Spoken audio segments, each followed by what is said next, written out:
Hi guys, it's me again. So, kumusta po ang lahat? Sana okay lang po ang bawat isa sa atin. So guys, for today's video, isi-share ko naman sa inyo kung paano natin baguhin ang country or ang location ng ating mga YouTube. So tama guys, pwede natin silang baguhin depende sa kung anong bansa ang gusto natin at kung anong bansa ang available sa YouTube settings mo. So halimbawa kung nasa Philippines ka, pwede mo siyang ipunta ng United States or ibalik uli sa Philippines. So, depende yan sa mood mo or sa gusto mong location. Panoorin mo ng buong maikling video na ito at kapag nagustuhan mo, pakihit naman ng like and then subscribe. Kung bago ka pa lang, pati ng notification bell para updated ka pa sa aking mga susunod na video tutorials. At kung gusto mo pa ng maraming video tutorials, nasa description box yung mga link ng ating mga playlist.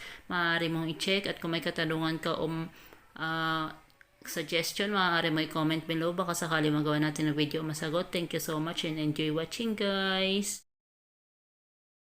Paano mababago ang setting ng location or yung country ng ating YouTube? So, click lang natin yung ating profile. And then, settings. Click natin yan.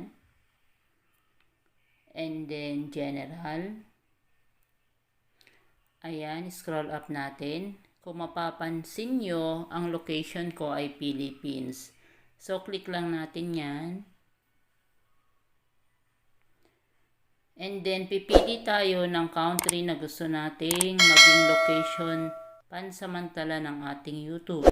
So, example, ilalagay natin siya sa Singapore.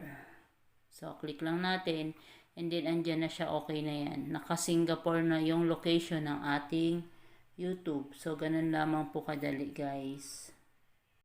Yun lamang po. At kung nagustuhan yung video na ito, pakita man po ang like and then subscribe. Thank you so much po. And see you po sa aking susunod na video tutorials. God bless!